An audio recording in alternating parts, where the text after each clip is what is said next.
பரிணாமம் எவ்வளோ இருக்குது இயக்குநர்கள் மேலே, படங்கள் மேலே அங்கே நீங்கள் பார்க்க போகிறீங்க. அவருடைய இசையை லைவாக வித் இன்ஸ்ட்ருமெண்ட் அவர் எப்படி உங்கள் முன்னாடி பெர்ஃபார்ம் பண்ணுறாருன்னு பார்க்க போகிறீங்க. எல்லாத்தையும் மீறி நான் ஒரு படம் எடுத்திருக்கேன், அதோடைய ஒரு காட்சி உங்களுக்கு அவருடைய இசை இல்லாமல் காட்ட போகிறேன். அதற்கு பிறகு அந்த இசையோடு நீங்கள் பார்க்கும்போது ஏன் ஒவ்வொரு இயக்குனரும், ஏன் ஒவ்வொரு படைப்பாளியும் அவரை தேடி போகிறாங்க, ஏன் அந்த தாய்மையை தேடுறாங்க, எவ்வளோ பெரிய பலமாக இருக்காருங்கிறது உங்களுக்கே புரியும். இது ஒரு அற்புதமான அனுபவம். அந்த அனுபவத்தை உங்கள் எல்லாரோட ஷேர் பண்ணிக்கணும்னு ஆசைப்பட்டேன். எனக்கு அங்கீகரிச்சுட்டு வந்திருக்காரு.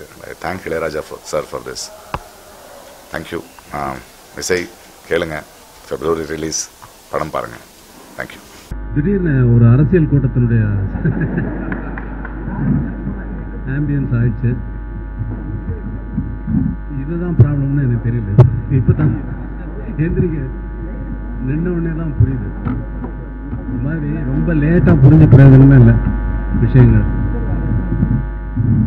இந்த படத்தை நீங்கள் பார்க்க போகிறீங்க, நீங்கள் எழுத போகிறீங்க. இதில் நான் இப்படி பண்ணேன், அப்படி பண்ணேன், அவர் இப்படி பண்ணியிருக்காரு அப்படின்னு சொல்கிறதுல ஒன்றும் அர்த்தமே இல்லை. அது வந்து என்னென்னா ப்ரமோட் பண்ணுறோம் அப்படின்னு சொல்லிட்டு ப்ரமோஷன் சொல்லிட்டு அது ஒரு வியாதி ஆயிடுச்சு எல்லாருக்கும், எல்லா படத்துக்கும். அது வந்து ஆரோக்கியமான சூழ்நிலை இல்லை. படத்துக்கு கூட்டத்தை கூட்டலாம், வாங்கின தண்டோரா போட்டுட்டாங்க, இந்த படத்தை வந்து பாருங்கள், அந்த காலமாக இருந்தால் நடிக்கலாம். அது வந்து அந்த தண்டோரா இவங்க வாய் மூலமாக அடிச்சிட்டு இருக்காங்க. குறை சொல்லலை, அது இந்த காலத்தினுடைய கட்டாயமாக இருக்கு. இல்லைன்னா தெரியாது, ஆட்களுக்கு தெரியாது. வாலி சார் சொல்லுவார், டேய் தூங்கும்போது கூட என்னை பார்த்து, நான் சினிமாவுக்கு வந்த நேரத்தில், டேய் வாலி தூங்கும்போது கூட காலை ஆட்டிட்டு தூங்குடா அப்படின்னு சொல்லுவாங்க. எதுக்கு சார்னு கேட்பேன். இல்லைன்னா செத்துட்டேன்னு சொல்லி புதைச்சிடுவாங்கடா அப்படின்னு சொல்கிற மாதிரி. தெரியாது, ஆள் உயிரோடு இருக்கானா இல்லையானே தெரியாது, புதைச்சிடுவாங்கன்னு சொன்ன மாதிரி. படத்தை பற்றி நாம் பேசலைன்னா வெளியில் தெரியாது. இந்த படம் வந்து ஒரே ஒரு வார்த்தையில் சொல்லணும்னா, இது ஒரு சாதாரண இந்திய குடிமகனுடைய ப்ராப்ளம். இது ஒரு கொஸ்டின் மார்க் டு எவ்ரிவன். இதுக்கு ஆன்சர் பண்ண வேண்டியவங்க பண்ணி ஆகணும். ஏன்னா இது ஒரு பொருளாதார பிரச்சனை மட்டும் இல்லை, கல்வியினுடைய பிரச்சனை மட்டும் இல்லை. இந்த சிஸ்டம், டோட்டல் சிஸ்டம் ஆஃப் நம்ம இதுவரைக்கும் நம்ம என்ன சிஸ்டத்தை ஃபாலோ பண்ணி நம்ம எல்லாம் வளர்ந்து வந்திருக்கோமோ அந்த சிஸ்டத்தை எல்லாம் கொஸ்டின் பண்ணுற ஒரு மார்க்கு. இந்த கொஸ்டினுக்கு ஆன்சர் பண்ண வேண்டியவங்க, அந்த பொறுப்பில் இருக்கிறவங்க இந்த கொஸ்டினுக்கு ஆன்சர் பண்ணியே ஆகணும் அப்படிங்கிற கட்டாயத்தை உண்டு பண்ணுறது தான் இந்த படம். Hi everybody. Duet Movies once more in front of you. Dhoni என்கிற திரைப்படம். ஒரே ஒரு வித்தியாசம், இந்த வாட்டி நான் டைரக்ட் பண்ணிருக்கேன். ஏன் இவ்வளவு நாள் டைரக்ட் பண்ணணும்னு தோணல, ஏன் இன்னைக்கு டைரக்ட் பண்றீங்க, 1000 கேள்விகள் இருக்கும். ஒன்றும் நடிகனா வந்த நடிச்சுட்டு இருந்தேன். ஒரு தரமான படங்களோட சம்பந்தப்படணும், அப்படியேற்பட்ட படங்களை வந்து நான் வந்து சப்போர்ட்டா நிக்கணும்னு தோணுச்சு, தயாரிப்பாளரான. ஆனா இந்த கதை சொல்லணும்னு தோணுச்சு, எனக்கு சொல்லணும்னு தோணுச்சு. It's as simple as that. So இன்னைக்கு தோனி உங்க முன்னாடி இருக்கு. தோனி வந்து ஒரு எஜுகேஷன் சிஸ்டம் பத்தியான ஒரு படம், ஒரு நேஷனல் இஷ்யூவை பத்தியான ஒரு படம். இப்படி ஒரு கதையை நான் வந்து சினிமா எடுக்கணும், இந்த இஷ்யூவை பத்தி பேசணும்னு நினைச்சிட்டு இருக்கும் போது, இந்த படத்துக்கு இன்ஸ்பிரேஷன் மராட்டியில மகேஷ் மஞ்சரேக்கர்னு ஒரு இயக்குனர், அவர் எழுதிய சிக்ஷனாய்ச்சா கோங்கிற ஒரு சினிமா. இந்த படம் பார்க்கும்போது அந்த கதை எனக்கு பிடிச்சது, அதை என்னை இன்ஸ்பயர் பண்ணிச்சு. அந்த கதையோட ரைட்ஸை வாங்கி அந்த கதையை நான் வந்து மையமாக வச்சு நான் சொல்ல வேண்டிய விஷயங்கள் நிறைய இருந்தது. அதுதான் இன்னைக்கு தோனி உங்க முன்னாடி இருக்கு. இன்னைக்கு இசை ஆடியோ ரிலீஸ் எல்லா இயக்குனரோட கனவு.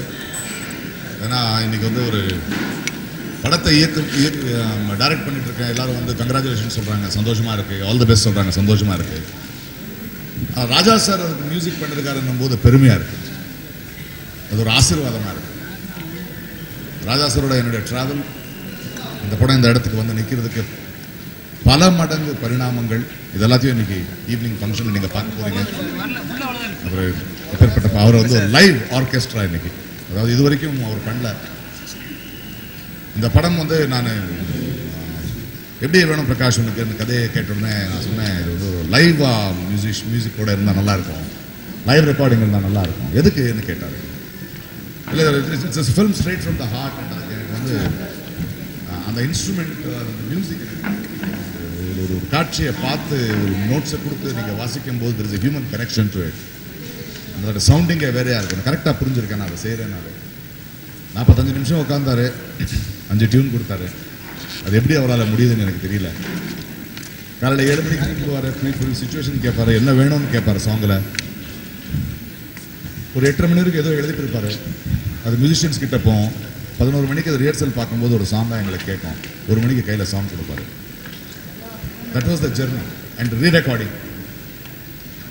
நான் ஒரு 20% படம் எடுத்திருக்கேன், அதை 80% படமாக்கிட்டார். நான் சொன்னேன் சார் என்ன டைரக்டர் ஆக்கிட்டீங்க சார் நீங்கள். அதாவது நான் ஒரு படம் எடுத்திருக்கேன், ஆனால் உலகம் அந்த படத்தை பார்க்கறது வந்து ராஜா சார் அந்த படத்தை எப்படி பார்த்தாருன்னு அதுதான் ஃபில்ம். முத்துக்குமார் என் பக்கத்தில் இருக்காரு. கதையை சொன்னேன், 4 பாடல்கள். முத்துக்குமாரோட உட்கார்ந்து அவர் என் கூட உட்காந்து என் முன்னாடியே எழுதிட்டு இருப்பார். ஒரு கடல் ஓரமாக உட்காந்துக்கிட்டு இருக்கேன் நானும் அவரோட கேனவேலும். அந்த கதையை உள்வாங்கி அவர் எழுதின வரிகள் ரொம்ப அர்த்தமுள்ள கர்ப்பமுள்ள வார்த்தைகள், ஷியர் போயட்ரி. அண்ட் நான் எவ்வளோ நன்றி சொல்லணும்னு தெரியாது. And really reached taken the film to next level. அதுக்கு ராஜா சாரோட இசை. February 10 படம் ரிலீஸ் ஆக போகுது. தேங்க்யூ. தோனி இசைஞானி அவர்களுக்கு நான் எழுதுகிற முதல் முறையாக முழு பாடல் எழுதுகிற படம். அவருக்கு நான் எழுதின முதல் படம் எங்கள் இயக்குனர் பாலுமேந்திரா அவர்களுடைய ஜூலி கணபதி. எனக்கு பிடித்த பாடல் பாடல். அதுக்கு பிறகு நிறைய பாடல்கள் இருந்தாலும் இந்த படத்தின் மூலம் எனக்கு முழு பாடல்கள் வாழ்க்கெடுத்து உற்சாகப்படுத்திய இசைஞானி அவர்களுக்கும் பிரகாஷ் ராஜ் அவர்களுக்கும் என்னுடைய நன்றியை